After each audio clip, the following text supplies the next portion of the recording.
CBI enquiry అవసరం లేదు అని చెప్పింది జగన్మోహన్ రెడ్డి గారు. నేను వేసే సిట్టు సరిపోతుంది అని చెప్పింది జగన్మోహన్ రెడ్డి గారు. ఈ ఎంక్వైరీ సరిగ్గా జరగటం లేదు అంటే లేదు, అవినాష్ని దీంట్లో మనం ఇరికిస్తే వారు అవినాష్ని దీంట్లో వేలు పెట్టి చూపిస్తే అవినాష్ నన్ను వదిలేసి బీజేపీ పార్టీలో చేరిపోతాడు అని చెప్పింది జగన్మోహన్ రెడ్డి గారు.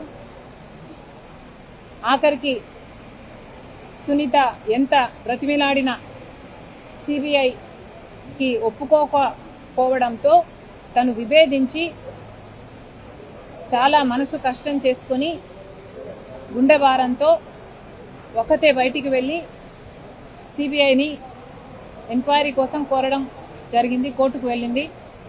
ఆ తర్వాత సిబిఐ ఎంక్వైరీ కూడా ఆదేశించింది కోర్టు. మరి సిబిఐ ఎంక్వైరీ జరిగింది. ఎంక్వైరీలో అన్ని ఆధారాలు అన్ని ఎవిడెన్సులు ఉన్నాయి అని అవినాష్ని ఛార్జ్షీట్లో చేర్చడము జరిగింది. మరి నిజంగానే హత్యలో అవినాష్ రెడ్డి పాత్ర లేదు, సునీత భర్త రాజశేఖర్ది ఉంది అంటే మరి సిబిఐకి ఆ ఆధారాలు ఎందుకు దొరకలేదు? సిబిఐ అన్ని ఆధారాలు అవినాష్ మీదనే ఎందుకు సేకరించింది? ఎందుకంటే నిందితుడు అవినాష్ అని సిబిఐ కూడా అర్థమైంది కాబట్టి. అంతెందుకు, జగన్మోహన్ రెడ్డి గారు 5 సంవత్సరాలు ముఖ్యమంత్రిగా ఉన్నారు. మరి జగన్మోహన్ రెడ్డి గారు సునీత భర్తే హత్య చేశాడు అని ఇప్పుడు వీళ్ళు ఏదైతే థియరీ చెప్తున్నారో ఇదే నిజం అయి ఉంటే మరి జగన్మోహన్ రెడ్డి గారు ఎందుకు ఎంక్వైరీ వేయలేదు? ఎందుకు సాక్ష్యాలు సేకరించలేదు? సునీత భర్తే హత్య చేశాడు అని ఒక్క సాక్ష్యమైనా ఎందుకు బయట పెట్టలేదు? లేదా చిన్నాయన వేరే ఫ్యామిలీ హత్య చేశారు అని ఒక్క సాక్ష్యమైనా ఎందుకు బయట పెట్టలేదు? లేదా తెలుగుదేశం వాళ్ళే చంపించారు అని వాళ్ళు అన్నారు, పోనీ వాళ్ళ మీదైనా ఒక్క సాక్ష్యమైనా ఎందుకు బయట పెట్టలేదు? మీకు అధికారం 5 సంవత్సరాలు ఉంది, మీ చేతుల్లో పవర్ ఉంది, మీ చేతుల్లో పోలీసులు ఉన్నారు, ఎంక్వైరీ సిస్టమ్స్ ఉన్నాయి. అయినా కూడా మీరు ఒక్క ఆధారం కూడా మీరు చెప్తున్న ఈ థియరీలో సపోర్ట్ చేస్తూ ఒక్క ఆధారం కూడా మీకు దొరకలేదు, మీరు బయట పెట్టలేదు అంటే దానికి కారణం అది అవాస్తవం కాబట్టి, దాంట్లో నిజం లేదు కాబట్టి. ఇది వాళ్లకు తెలుసు, ప్రజలకు కూడా తెలుసు. కానీ మీడియా ఉంది కదా అని పెద్ద పెద్ద పాంఫ్లెట్లు వేసుకుంటున్నారు, పెద్ద పెద్ద బ్యానర్ ఐటమ్లు వేసుకొని వాళ్ళకు కావాల్సిన నెరేటివ్ సెట్ చేయడానికి ప్రయత్నిస్తున్నారు. ఇది ఎలా ఉంది అంటే ప్రజలని కన్విన్స్ చేయలేకపోతే ప్రజల్ని కన్ఫ్యూజ్ చేయండి అన్నట్టుగా వాళ్ళ స్ట్రాటజీ ఉన్నట్టుగా కనిపిస్తుంది. కానీ వాస్తవం ఏమిటి అంటే ఈ హత్య ముమ్మాటికి కడప ఎంపీ టికెట్ విషయంగానే జరిగింది. ఇంత ఖచ్చితంగా ఎందుకు చెప్పగలుగుతున్నామంటే చిన్నాన వివేకానంద రెడ్డి గారు నా దగ్గరికి, నా ఇంటికి వచ్చి దాదాపు 2 గంటల పాటు ఈ విషయం నాతో చర్చించడం జరిగింది. కడప ఎంపీ టికెట్కు అవినాష్ కరెక్ట్ కాదు అన్న విషయం వివేకానంద రెడ్డి గారు గట్టిగా నమ్మారు. అదే జగన్మోహన్ రెడ్డి గారితో సహా అందరికీ చెప్పారు కూడా. అయినా కూడా జగన్మోహన్ రెడ్డి గారు అవినాష్కే టికెట్ ఇచ్చారు. ఇచ్చిన తర్వాత ఇక వివేకానంద రెడ్డి గారు కూడా జగన్మోహన్ రెడ్డి గారి మాట గౌరవించి అవినాష్ గెలుపు కోసమే కృషి చేశారు. కానీ ఈసారి అడ్డుకున్న వివేకానంద రెడ్డి గారు ఎప్పటికైనా తనకు అడ్డే అని అవినాష్కి అర్థమైంది. ఈ అడ్డును తొలగించుకోకపోతే ఎప్పటికైనా అవినాష్కి ఇబ్బంది అని అవినాష్కి వాళ్ళ తండ్రికి అర్థమైంది. కాబట్టే ఈ హత్య జరిగింది.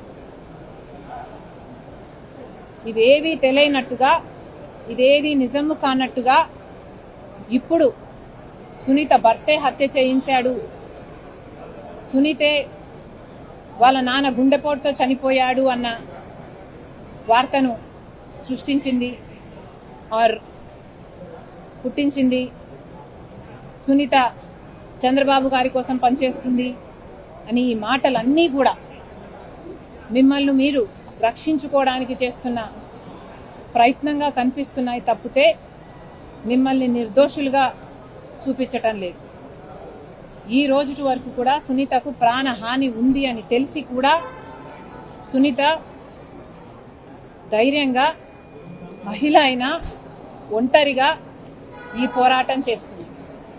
న్యాయం కోసం, తన తండ్రి మరణం వెనుక ఉన్న నిజం కోసం అలుపెరగకుండా ఇంత పోరాటం చేస్తుందే. కనీసం అన్నగా జగన్మోహన్ రెడ్డి గారికి వీసంత కనికరమైనా లేదా? మీ మనస్సాక్షిని అడగండి, నిజమేదో. అసలు సునీత, చిన్నమ్మ బాధితులు కాదా? మరి వాళ్ళకు చూపించాల్సింది కనికరం కాదా? అలా కాకుండా బాధితుల పక్షాన నిలబడకుండా నిందితుల పక్షాన నిలబడ్డారు మీరు అంటే ఇది రాజశేఖర రెడ్డి గారి బ్రతికే ఉండుంటే ఎంత బాధపడేవారో మా అందరికీ తెలుసు. చంద్రబాబు గారిని కలిసింది అని మీరు ఇంతగా ఆరోపిస్తున్నారే సునీతను. అసలు చంద్రబాబు గారిని సునీత ఎందుకు కలిసింది? మీరు న్యాయం చేయలేదు కాబట్టి కదా కలిసింది. మిమ్మల్ని సిబిఐ వేయండి అన్నా అని మిమ్మల్ని అడగలేదా? అడిగినప్పుడు మీరు సిబిఐ ఎంక్వైరీకి ఒప్పుకునుంటే, న్యాయం పక్షాన నించునుంటే అసలు సునీత ఎందుకు విభేదించాలి? ఎందుకు బయటికి వెళ్లిపోవాలి? ఎందుకు ఇంత పోరాటం చేయాలి? ఎందుకు చంద్రబాబు గారి గడప తొక్కాలి? ఈరోజు సునీత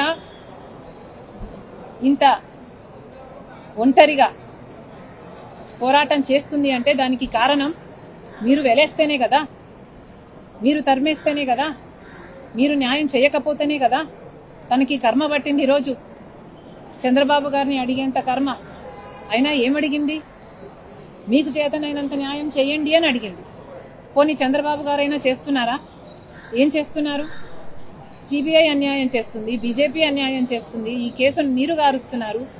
చంద్రబాబు గారు ముఖ్యమంత్రిగా ఆడబిడ్డ కోసమైనా న్యాయం జరిపించండి అని బీజేపీని, సిబిఐని అడగాల్సిన బాధ్యత, డిమాండ్ చేయాల్సిన బాధ్యత ముఖ్యమంత్రిగా చంద్రబాబు గారికి లేదా?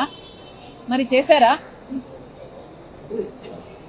ఈరోజు సునీత న్యాయం కోసం తట్టని తలుపు లేదు, ఎక్కని గడప లేదు, ఎక్కని మెట్టు లేదు. అసలు నిరంతరం 7 ఏళ్ళయింది. నిన్న మొన్నటికి మార్చి 15కి 7 ఏళ్ళయింది. ఇంతవరకు న్యాయం జరగలేదు. ఇంకా పోరాటం చేస్తూనే ఉంది, చేస్తుంది. తన ప్రాణం ఉన్నంత వరకు చేస్తుంది.